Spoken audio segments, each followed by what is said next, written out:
Pernahkah kamu membayangkan, demi menyelamatkan keluargamu dari jeratan hutang, kamu harus menikah dengan makhluk yang bukan manusia? Malam itu, langit desa dipenuhi awan kelabu. Hujan belum turun, tapi udara terasa berat seakan menyimpan rahasia besar. Di sebuah rumah sederhana di pinggir sawah, seorang gadis bernama Aisyah duduk menunduk. Wajahnya teduh namun hatinya bergetar hebat. Utang keluarganya pada seorang rentenir desa semakin menumpuk. Ayahnya yang sakit-sakitan tak mampu lagi bekerja. Ibunya hanya bisa menangis dalam diam. Dan kini, kabar angin menyebar. Ada satu-satunya jalan keluar, tapi jalan itu bukanlah jalan biasa. Orang-orang desa bercerita, Gunung Keramat menyimpan sosok misterius, Raja Siluman Naga. Konon, siapapun yang berani menyerahkan dirinya sebagai pengantin, maka semua utang keluarganya akan lenyap tanpa sisa. Aisyah menutup wajahnya dengan tangan. Hatinya penuh doa, penuh takut, penuh tanda tanya. Benarkah semua ini? Haruskah ia benar-benar menyerahkan hidupnya demi keluarga? Dan di luar rumah, suara angin malam mendesir, seolah-olah gunung jauh di seberang sana sedang memanggil namanya. Suara itu terdengar jelas di telinga Aisyah meski jendela kamarnya tertutup rapat. Jantungnya berdegup kencang seolah seluruh desa tiba-tiba sunyi. Ia menoleh, tapi tak ada seorang pun di sana. Hanya bayangan pohon kelapa yang bergoyang tertiup angin malam. Aisyah menggenggam tangannya erat.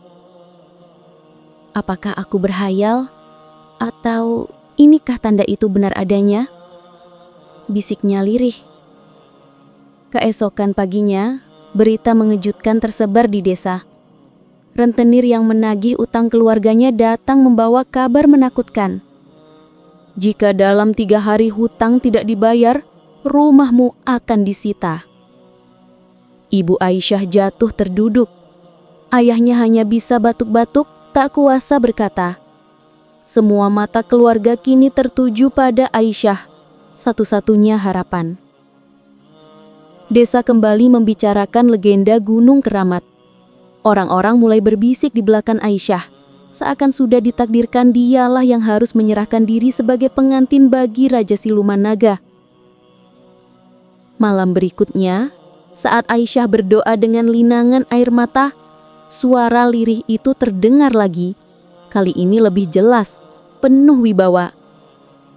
Datanglah ke kaki Gunung Keramat, hanya engkau yang bisa menyelamatkan keluargamu. Seolah sebuah takdir besar sedang menunggunya di sana, Aisyah menghela nafas panjang. Malam itu ia memandang puncak Gunung Keramat yang diselimuti kabut putih pekat. Hatinya berperang antara rasa takut dan tekad. Keesokan harinya, Aisyah meminta izin kepada orang tuanya. Ibunya menangis sambil memeluknya erat.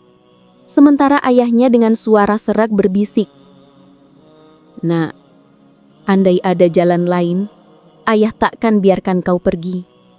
Tapi hanya engkau yang bisa menyelamatkan kita. Dengan pakaian sederhana dan sehelai selendang tua pemberian ibunya, Aisyah melangkah meninggalkan desa. Setiap langkah terasa berat, namun di balik itu ada keyakinan yang tak bisa ia jelaskan. Di jalan setapak menuju kaki gunung, suara alam terasa berbeda. Angin berdesir membawa bisikan yang tak dimengerti. Pepohonan seakan menunduk memberi salam, dan sesekali Aisyah merasa ada bayangan besar mengikuti dari kejauhan. Meski ketika ia menoleh, hanya kabut yang menyelimuti. Ketika matahari mulai condong ke barat, Aisyah sampai di kaki Gunung Keramat. Sebuah batu besar berbentuk singgasana berdiri megah, seolah menjadi gerbang tak kasat mata. Tepat saat ia berdiri di hadapannya, bumi bergetar lembut dan suara berat nan berwibawa bergema dari balik kabut. Selamat datang, pengantin yang telah kutunggu. Dari dalam kabut, cahaya hijau keemasan mulai muncul, membentuk siluet seekor naga raksasa yang perlahan mendekat. Aisyah mematung, kedua kakinya terasa berat seakan menempel di tanah. Udara di sekelilingnya bergetar, daun-daun berguguran tanpa angin.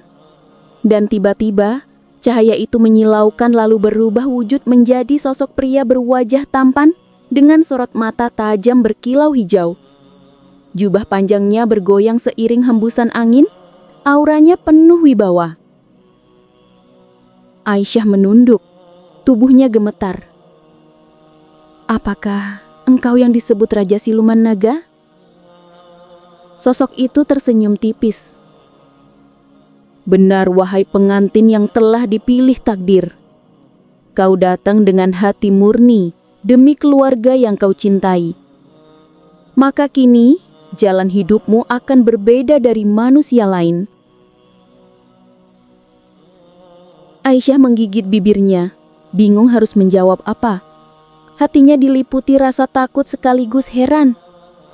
Mengapa makhluk sebesar ini berbicara dengan penuh kelembutan, bukan dengan amarah?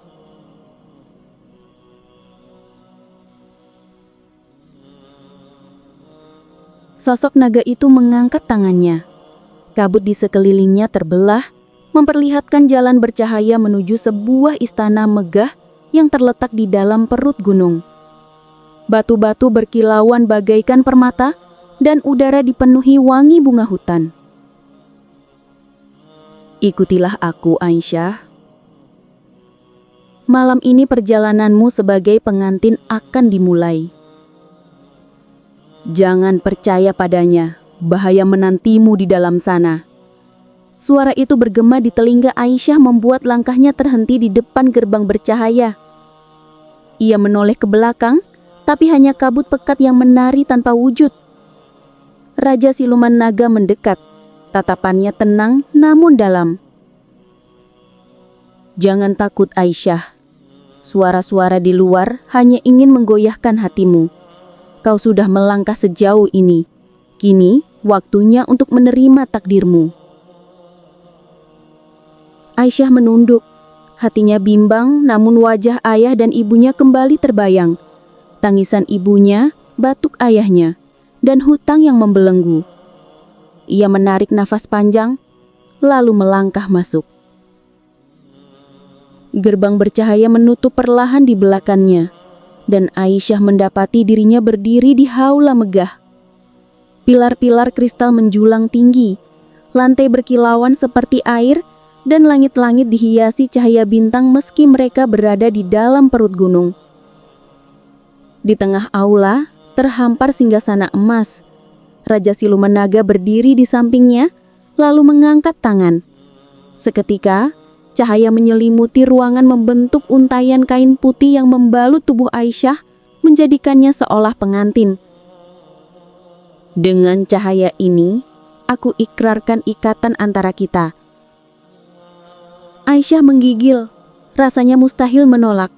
Dan tepat ketika cahaya itu hendak menyatu di sekelilingnya, suara misterius tadi kembali terdengar. Kali ini lebih jelas. Jika kau benar-benar mengikat janji dengannya, kau tidak akan pernah kembali sebagai manusia. Aisyah terbelalak. Tangannya terangkat, ragu apakah harus menerima cahaya itu atau mundur sebelum semuanya terlambat. Namun pada akhirnya, cahaya itu menyelimuti dirinya sepenuhnya. Seketika, aula istana bergemerlap dan gema suara Raja Siluman Naga terdengar lembut. Mulai hari ini, kau bukan lagi gadis biasa. Kau adalah permaisuri di istana ini. Aisyah menunduk, masih tak percaya. Pakaian pengantin yang terbuat dari cahaya perlahan berubah menjadi jubah indah berkilau hijau keemasan. Hatinya bergetar, bukan hanya karena takut, tapi juga karena takjub. Hari-hari pertama di istana terasa bagai mimpi. Pelayan-pelayan berwujud cahaya menyambutnya. Taman istana dipenuhi bunga yang tak pernah ia lihat sebelumnya. Dan air sungai yang mengalir di dalam ruangan berkilau seperti kristal. Namun di balik keindahan itu, ada keheningan yang aneh. Setiap kali malam tiba, Aisyah selalu mendengar bisikan samar yang sama seperti di luar gerbang dulu. Hati-hati, jangan mudah percaya. Kebenaran yang sesungguhnya masih tersembunyi. Suatu malam saat Aisyah berdiri di balkon istana dan menatap kabut yang melingkupi Gunung Keramat, ia melihat bayangan samar seorang perempuan berpakaian putih berdiri jauh di tepi kabut. Sosok itu hanya menatapnya lama sebelum menghilang begitu saja. Kau melihat sesuatu, Aisyah? Suara Raja Siluman Naga membuat Aisyah tersenjak. Ia buru-buru menoleh. Namun bayangan perempuan berpakaian putih itu sudah lenyap dalam kabut. Aisyah mencoba tersenyum meski hatinya berdebar. Hanya kabut, Tuan. Naga itu menatapnya lama, seakan tahu Aisyah menyembunyikan sesuatu. Namun kemudian ia tersenyum tipis. Kabut sering memperlihatkan ilusi. Jangan mudah tertipu olehnya. Hari-hari berikutnya, Aisyah mulai melihat sisi lain dari sang raja. Meski berwujud makhluk gaib, ia memperlakukan Aisyah dengan penuh hormat.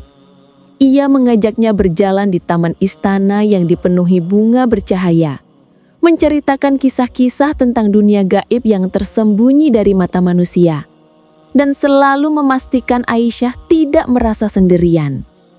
Sedikit demi sedikit, rasa takut Aisyah berubah menjadi rasa penasaran. Benarkah makhluk ini seseram yang diceritakan orang-orang desa? Mengapa ia justru merasa lebih aman di sisinya dibandingkan saat menghadapi dunia nyata dengan hutang yang mencekik? Namun di balik kehangatan itu, suara bisikan samar tetap datang setiap malam. Aisyah, jangan terlena. Kebaikan ini menyembunyikan sesuatu. Pada suatu malam, saat Aisyah menapaki lorong istana seorang diri, ia menemukan sebuah pintu besar berukir naga emas. Pintu itu terkunci rapat dan anehnya, setiap kali ia mendekat, jantungnya berdetak lebih kencang, seolah ada sesuatu di balik pintu itu yang memanggil namanya. Aisyah, mengapa kau berada di sini? Suara berat itu membuat Aisyah terlonjak. Ia menoleh perlahan, mendapati sang raja siluman naga berdiri beberapa langkah di belakang. Sorot matanya tajam, namun bukan marah. Lebih seperti menyembunyikan sesuatu. Aisyah menelan ludah, tangannya masih di gagang pintu. Aku hanya tersesat, jawabnya gugup. Raja Naga mendekat, langkahnya tenang tapi menggetarkan lantai marmer di bawah kakinya. Ia berdiri tepat di hadapan Aisyah, lalu menatap pintu emas itu lama sekali. Pintu ini bukan untukmu, ucapnya pelan namun tegas. Hati Aisyah makin berdebar. Kalau pintu ini bukan untuknya, mengapa setiap kali ia mendekat ada bisikan yang terus memanggil namanya? Malam itu Aisyah kembali ke kamarnya dengan hati penuh tanda tanya. Ia mencoba tidur, tetapi suara lirih kembali terdengar di telinganya. Di balik pintu itu ada kebenaran. Beranilah mencari, Aisyah. Keesokan harinya, sang raja justru bersikap sangat lembut. Ia mengajak Aisyah duduk di tepi kolam istana, memperlihatkan ikan-ikan bersisik cahaya yang berenang indah. Senyumnya tulus seolah tidak ada rahasia yang disembunyikan. Namun justru kelembutan itu yang membuat Aisyah semakin bimbang. Apakah semua kebaikan ini hanya tirai untuk menutupi sesuatu? Atau benar-benar ketulusan yang tak pernah ia dapatkan dari manusia sebelumnya? Bayangan wanita berjubah putih itu berdiri di depan pintu emas, melambai ke arahnya. Aisyah mematung. Jantungnya berdegup kencang, matanya tak sanggup berpaling. Seakan ada kekuatan gaib yang menarik langkahnya keluar dari kamar menuju lorong istana. Semakin dekat ia berjalan, semakin terang cahaya pintu itu berpendar. "Siapa kau?" bisik Aisyah, suaranya bergetar. Wanita itu tersenyum samar, tapi tidak mengeluarkan suara. Hanya tatapannya yang lembut penuh makna, seolah ingin menyampaikan sesuatu. Tiba-tiba, suara berat Raja Siluman Naga terdengar memecah keheningan, menggema dari balik kegelapan. Aisyah, jangan mendekat. Aisyah terhenti. Ia menoleh, mendapati sang raja berdiri di ujung lorong dengan wajah tegang, jauh berbeda dari kelembutan yang biasa ia lihat. Tapi dia memanggilku. Aisyah memberanikan diri bersuara. Aku merasa dia ingin aku tahu sesuatu. Raja Naga melangkah cepat, namun cahaya pintu itu semakin menyilaukan, membuat Aisyah sulit mengalihkan pandangannya. Sesaat sebelum sang raja sampai, wanita berjubah putih itu mengangkat tangannya, menunjuk tepat ke arah pintu emas, lalu menghilang begitu saja. Tuan, apa sebenarnya yang kau sembunyikan di balik pintu itu? Raja Siluman Naga terdiam. Tatapannya dalam, seperti berperang dengan dirinya sendiri. Lorong istana seakan membeku. Hanya ada detak jantung Aisyah yang terdengar di telinganya. Akhirnya sang raja menarik napas panjang. Pintu itu menyimpan rahasia asal-usulku dan juga alasan mengapa kau harus berada di sini. Dengan satu gerakan tangannya, pintu emas perlahan terbuka. Cahaya lembut keluar, tidak menyilaukan, melainkan menenangkan. Aisyah melangkah masuk bersama raja dan apa yang ia lihat membuatnya terperangah. Di balik pintu itu, terbentang sebuah ruangan luas bagaikan langit malam. Ribuan bintang berkelip dan di tengahnya tampak sosok wanita berjubah putih. Wanita yang tadi melambaikan tangan padanya. Wanita itu tersenyum pada Aisyah. Aku adalah ibunda dari Raja Naga. Dahulu, manusia takut padanya karena wujudnya. Mereka tidak melihat hatinya yang tulus. Kini, kaulah yang dipilih untuk melihat siapa dirinya sebenarnya. Aisyah tertegun lalu menatap raja yang berdiri di sisinya. Untuk pertama kalinya, ia melihat kelembutan yang begitu murni dalam mata raja. Semua yang kulakukan hanyalah ingin melindungimu, Aisyah. Aku tidak ingin kau terluka oleh dunia luar yang kejam. Tetapi aku sadar, rahasia ini harus kau ketahui, agar kau bisa memutuskan sendiri, apakah kau akan tetap bersamaku atau kembali ke dunia manusia. Air mata Aisyah mengalir. Ia sadar pertemuannya dengan raja bukanlah sebuah kutukan, melainkan jalan takdir yang membawanya menemukan makna baru. Bahwa cinta sejati tidak selalu datang dalam rupa yang sempurna, tapi dari hati yang tulus menjaga. Dari kisah Aisyah dan Raja Siluman Naga, kita belajar bahwa di balik setiap ujian selalu ada hikmah. Kadang kebaikan hadir dalam bentuk yang tak kita duga. Jangan menilai sesuatu hanya dari luarnya, karena seringkali yang terindah justru tersembunyi di balik yang tampak berbeda. Hati yang tulus akan selalu menemukan jalan menuju cinta dan kebahagiaan, meski melalui jalan yang penuh misteri. Terima kasih sudah menonton video ini sampai selesai. Sampai jumpa di video berikutnya.